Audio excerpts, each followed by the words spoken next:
Welcome to the Cooperation in Education podcast series. In this limited series, we will dive into the future of higher education and explore how cooperations can transform learning experiences.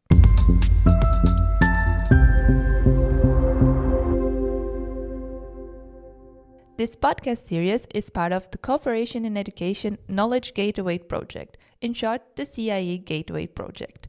CIE Gateway is an international project that aims to support educators in better preparing their students for the dynamic and challenging world of work. We do that by 1. Encouraging multidisciplinary and external collaborations, 2. Fostering engagement with industry and society for educational practice, and 3. Equipping academic staff with tools and resources to enhance education delivery. The CIE Gateway project unites partners from 4 countries across Europe: IMTBS from France, FH Münster from Germany, UIIN for the Netherlands, and Young from Finland.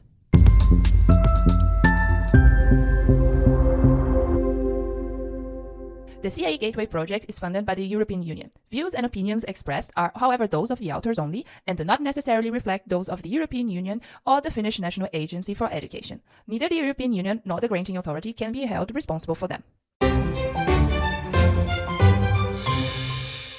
Hello everyone! Welcome back to one more episode of our Cooperation in Education podcast series. Today, we will discuss the topic, Bridging Academia and Industry, Unlocking Innovation Through Collaborative Partnerships. And for that, I have Tasha with me from the University Industry Innovation Network, a partner in the CIE Gateway project.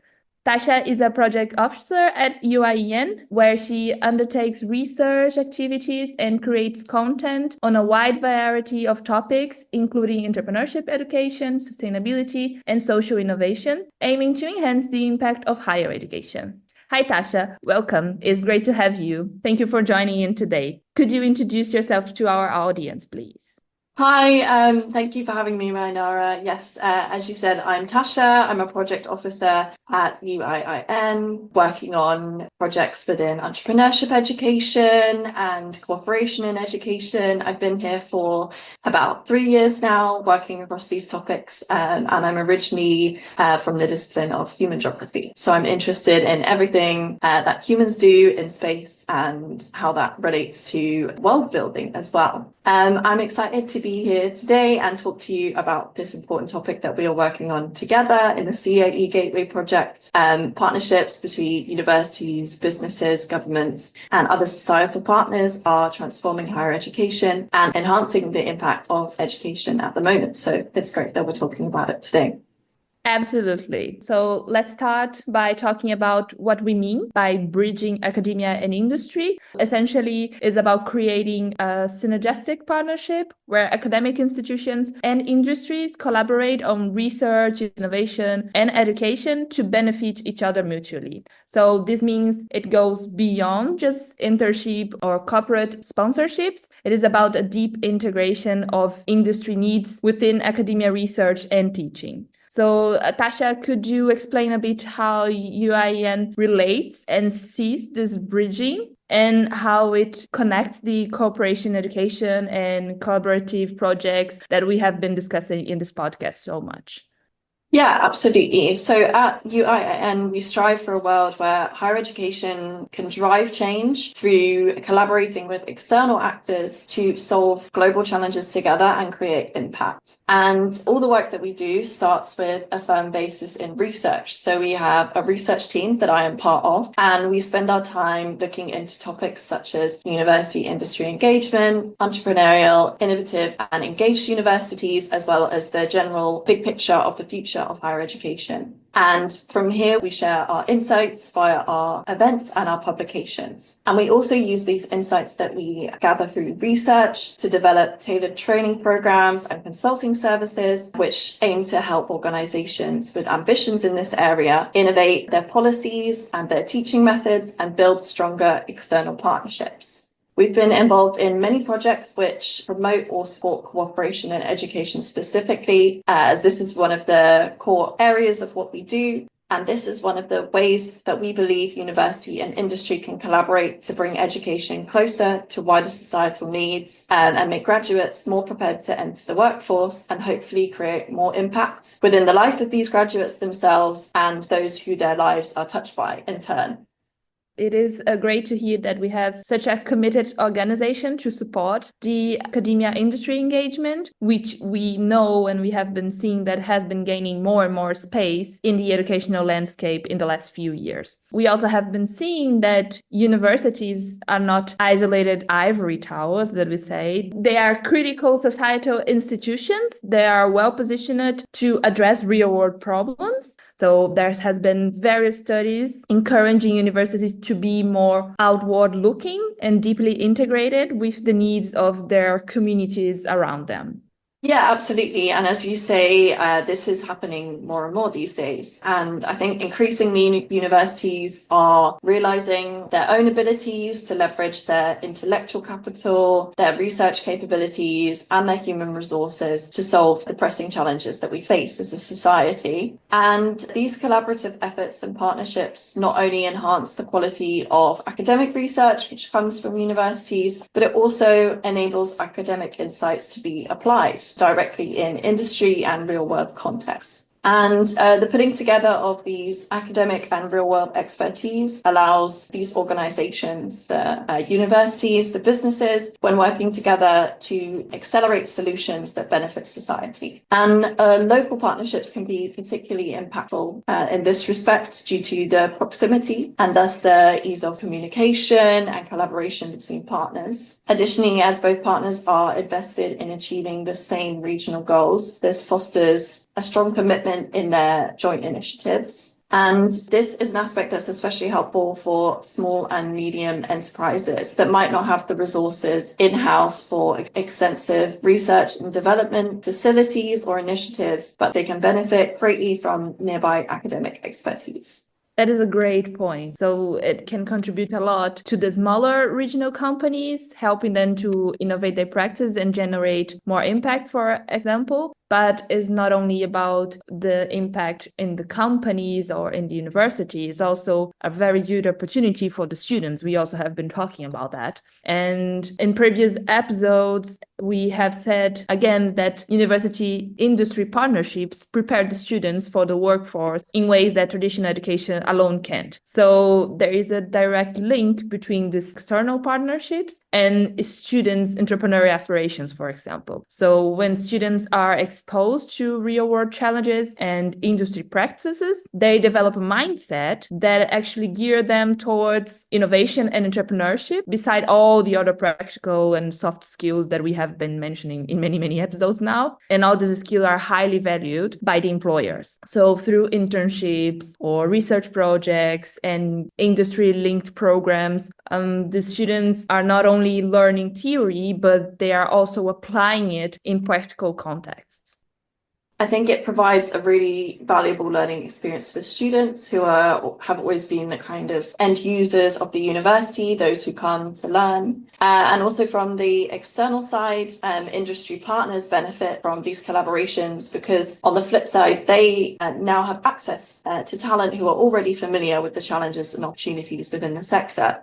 And so university business collaboration can also enhance the innovation activity within these companies as they are exposed to fresh perspectives and new ideas from students that are working with them, from academics that they're collaborating with, as well as accessing cutting edge research from their university partners. So this kind of collaboration ends up being a win-win situation for all involved. And overall, these collaborations on a kind of meta level work down to break down the silos that exist between academia, industry, government, and the rest of society. And the breaking open of these silos allows for innovation as different stakeholders who have different expertise, different strengths, different oversights or weaknesses maybe, can put their heads together to work on the same problems. And at a time where we have so many pressing and interconnected social, environmental, and economic challenges, it's really essential, like now more than ever, that we work together as best we can across these sectors to start addressing these challenges in a holistic way. Yeah, you are absolutely right, Tasha. As you just said, everything is so interconnected nowadays. We cannot think of environment without thinking economy and vice versa. So it's very, very imperative that we learn how to work with this interconnected issue so we can solve them with a holistic approach, as you mentioned.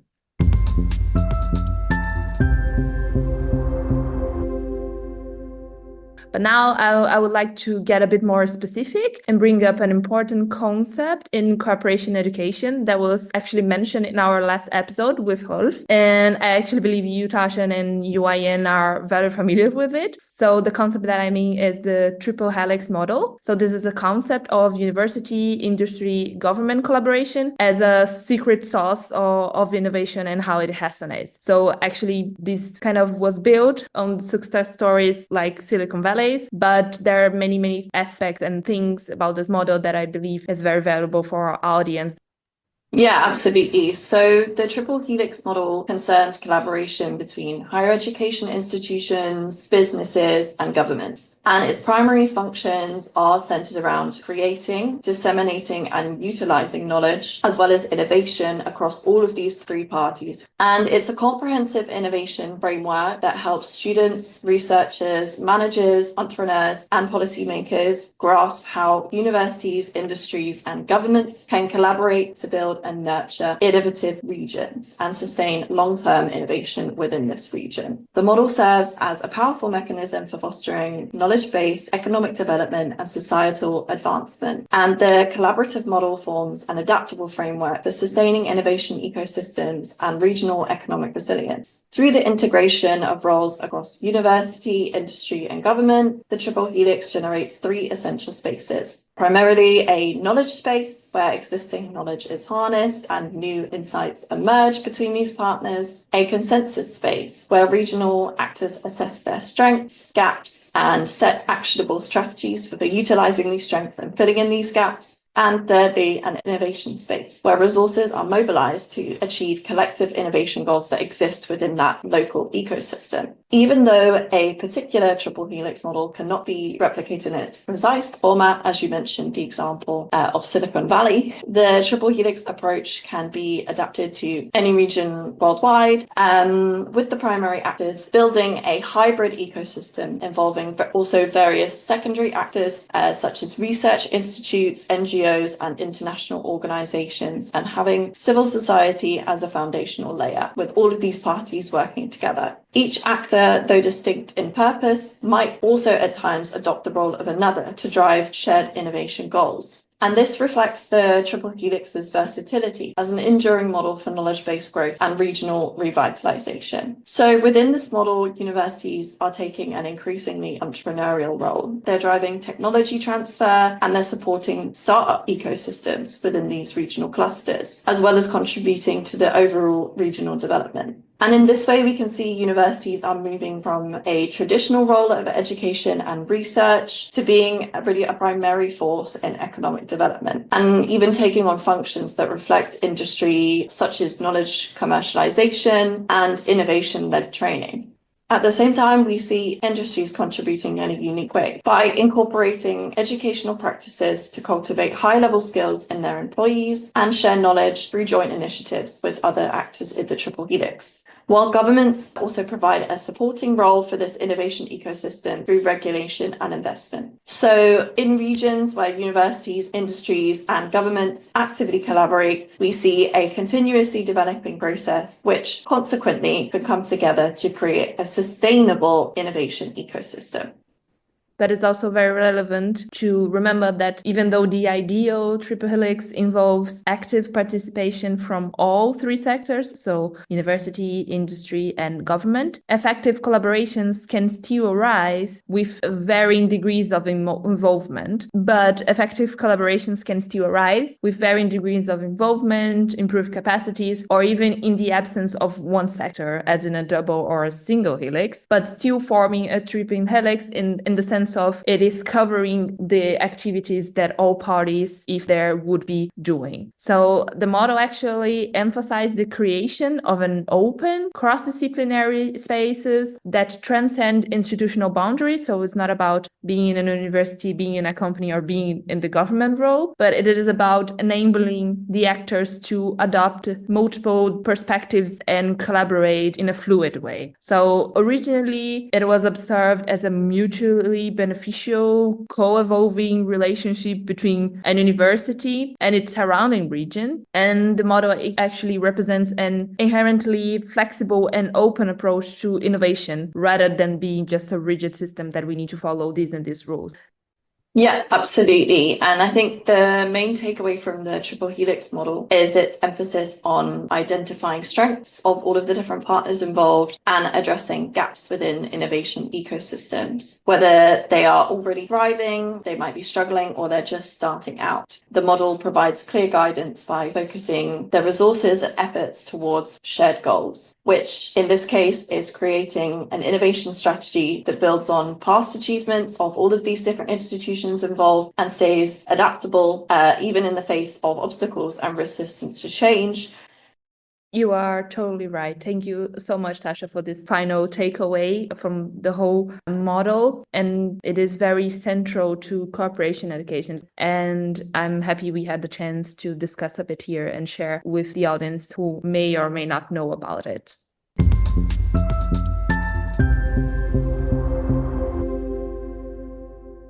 And as we have been mentioning, businesses collaborating with universities not only gain access to new knowledge and technologies, but also enhance their own research and development capabilities. But actually, there is still another concept that I would like to bring to light in today's episode, which is also related to this bridge between academia and industry. And it is called academic engagement, and it includes activities like consulting, collaborative research, networking, and knowledge transfer from academic researchers to non-academic organizations and practitioners, which can have a broad societal impact. So the academic is usually locally born and trained with commercial and non-work experience. So they are not only academics, they also have some business or other external experience, or they were already embedded in collaborative networks or something in this sense. They actually tend to engage externally more frequently and more widely across disciplines. So it's easier for those who already had a working experience outside university to actually, when they are inside a university setting, to engage in these external collaborations, partnerships that we have been talking about. So for universities,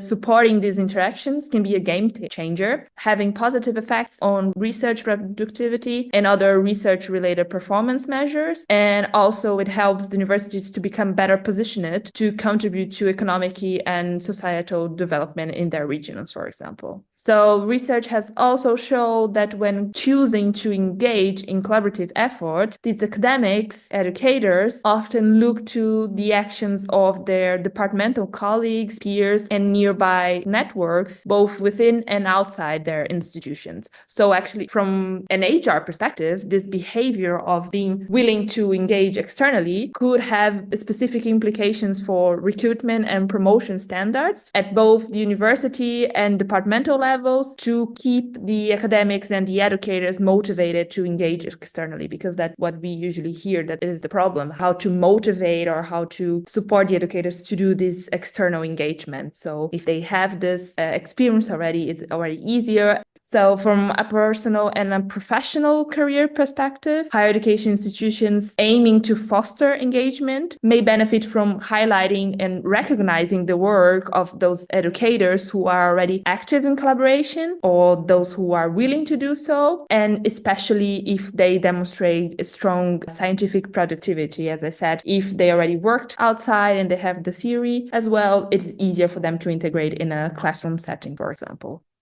Yeah, absolutely. And I think this is a really kind of current and pressing problem that many universities' promotional structures tend to rely on publications and research data produced rather than engagement and impact. And there are a couple of trailblazer universities that we have seen who are kind of flipping this on its head and really focusing on the impact and on the engagement. I can think of the example of Utrecht University here in the Netherlands. They have some really nice programs with engagement with the community, policymakers. A lot of the work that they do is centered around collaboration, and they are beginning to look at the structures of promotion to reflect this new commitment towards collaboration and away from mere publication. And I think as policymakers begin to recognize the value of these diverse contributions and embrace the diversity of different types of academic institutions, universities will be increasingly incentivized to support this broader array of engagement activities, and not just those with immediate financial outcomes. And in the long run,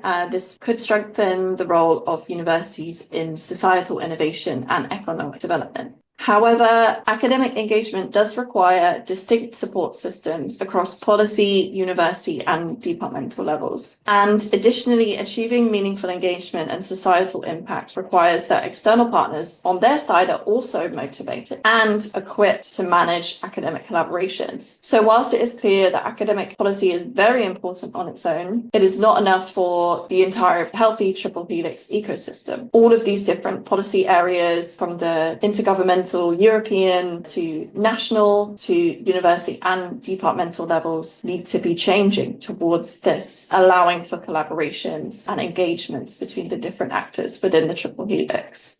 Very well said. The personal and intrinsic motivation is actually what is most crucial in this whole collaborations settings. It is not only from the educator side, but also from the partner side, needs to come from the heart. But besides that, also cultural alignment between academia and industry partners is a key success factor. So it is not only about producing patents or new tech or publications, as you said. It is about creating a collaborative culture that fosters innovation and sustains long-term relationships, as we have been mentioning today. And there are some key areas for enhancing future collaboration, increasing management efficiency, and improving overall success rate. Some of these areas are, for instance, assessment of new partners and the development of a collaborative environment that addresses any critical concerns identified. Also, it's necessary to have a strong project management practices, especially emphasizing the objective setting. Also have a consistent progress tracking, always communicating, and also having the right people, so the skilled people assigned as project managers to the collaborations. Also, it's necessary to adapt the management process in face of external pressures. So the management process needs to be strong, but still adaptable and flexible in case something happens. It is all about building trust, commitment, and continuity among the partners. So it's not only one shot. The idea is always to have a sustainable partnership in the long term, and to ensure that this university industry partnerships deliver actually measurable outcomes.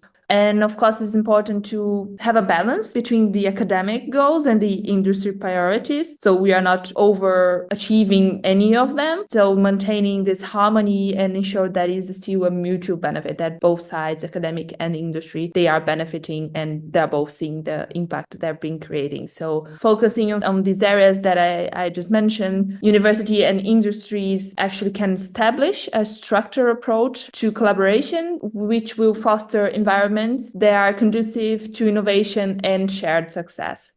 Yeah, absolutely. And going back briefly to the role of policy and specifically funding, government initiatives and grants can provide necessary support for university industry collaborations. Projects that are interdisciplinary in nature and linked to industry often receive higher funding due to their higher potential for impact. For example, Horizon Europe has several programs aimed at fostering university industry partnerships across various sectors. Horizon Europe also provides a lot of funding for innovative and cooperative education projects. It supports initiatives that enhance skill development, digital learning, and real-world collaboration across the three sectors of the Triple Helix: academia, industry, and society. In addition to this, Erasmus Plus funding framework of the European Commission can offer additional funding opportunities for educational partnerships, focusing on cross-border cooperation and innovation in learning environments. Together, these programs enable projects that co-design and co-deliver impactful education solutions, fostering knowledge sharing between the different facets of the Triple Helix and the output of skills that align with the evolving needs of society and the workforce.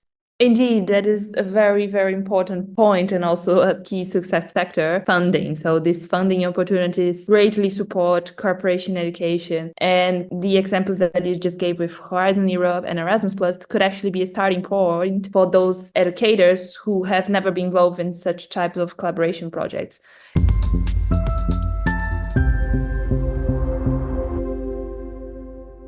And in addition to all of this that we have been discussing, there is a recent study that actually identified the essential mechanisms for facilitating university-industry collaboration, detailing activities and critical issues for effective transfer process before, during, and after collaboration. So this framework incorporates project management aspects, emphasizing the simplicity and applicability of balancing time, quality, and costs in university industry contexts. And in addition, collaboration outcomes are closely tied to the resources available before, during, and after the collaboration as well. So, for example, the knowledge capital, the staff available, the infrastructure, the process, the procedures, the funding, the innovation, the suppliers, services, materials. So all of these things that are not a central part of the collaboration, but a very important part of the collaboration, because without that, it cannot happen. So this model breaks collaboration into input, transformation, and output to provide experiential insights into the mechanisms of this university industry collaborations. So some key aspects include in input, for example, an engaged industry partner, as we have been mentioning, our defined strategic problem and opportunity, a dedicated project team, regardless of size, so have those students, partners that are really interested to make a difference, and have a project plan, of course. In transformation, the phase focuses on continuous teamwork, setting accurate baseline metrics, and leveraging academic theories as catalysts for new practices and process. So here, project management ensures resilience through these adjustments that could happen during the process. And lastly, for output, the emphasis is placed on embedding the changes sustainably, transparent, and effective communication with stakeholders, sharing insights gained, and planning for future improvements and projects. So it's also important to celebrate the achievements and praise the people's work along the way to keep the momentum strong. Thank you for presenting this, Mainara. I think this framework can act as a great guide for educators or institutions who are wanting to engage in collaborations with external partners and perhaps need a little bit of structure or guidance on how to kind of get that going, sustain it, and make sure everyone is satisfied at the end. We have points for improvement for future partnerships. So I think that's great. Exactly. I believe any framework concept as the ones we brought in today's episode is very crucial and raises a flag or turn on a light in the educator's mind, hopefully, and they can think about it and see how they can implement in their own context and settings. And actually, we are coming to the end of today's episode. I would like to give you the space, Tasha, for a final word on how UIIN foster university-industry collaborations. Yeah, thanks, Mainara. As I mentioned before, we collect a lot of research and insights on the topics of university business collaborations and entrepreneurial universities, and we love to share our expertise at UIIN through our insights as well as our events. And so you can explore much of the insights from our research on our website, where we share articles on topics such as deep tech, entrepreneurship education, and research valorization. And in terms of events, each year the UIIN conference brings together over 450 academics, university professional staff, and business leaders to share knowledge and best practices around this topic of university business collaborations and Triple Helix collaborations. And this event provides a chance for these participants to explore impactful strategies through sessions with leaders in the field, best practice exchanges, and hands-on workshops that aim to challenge our community's thinking and build new skills within the community. And for universities and businesses who actually would like tailored support with their collaboration journeys, we also offer training and consulting opportunities. Thank you so much, Tasha, for this. This has been such an eye-opening conversation. I am so happy we had the chance to discuss this bridging academia and industry topic, which is clearly more than just a trend. It's actually a transformative approach with the potential to drive sustained innovation, empower students, empower university educators, and build resilient economies. And with that, we close up today's episode. Bridging academia and industry, unlocking innovation through collaborative partnerships. Thank you to all for listening to us. And of course, many thanks, Tasha, for joining me today and for your awesome insights. My pleasure, Mainara. It was really nice talking to you. And I hope that the audience enjoyed our conversation too. Thank you for tuning in into today's episode. Join us as we continue to explore collaborative projects and their role in the future of higher education. Follow us on LinkedIn and subscribe to our podcast so you don't miss any upcoming episodes. If you're interested in further materials, check out the show notes of this episode where you will find a link to our project website. We will fill it with further content and resources in the upcoming weeks. Cooperation in Education podcast series, where collaboration meets inspiration.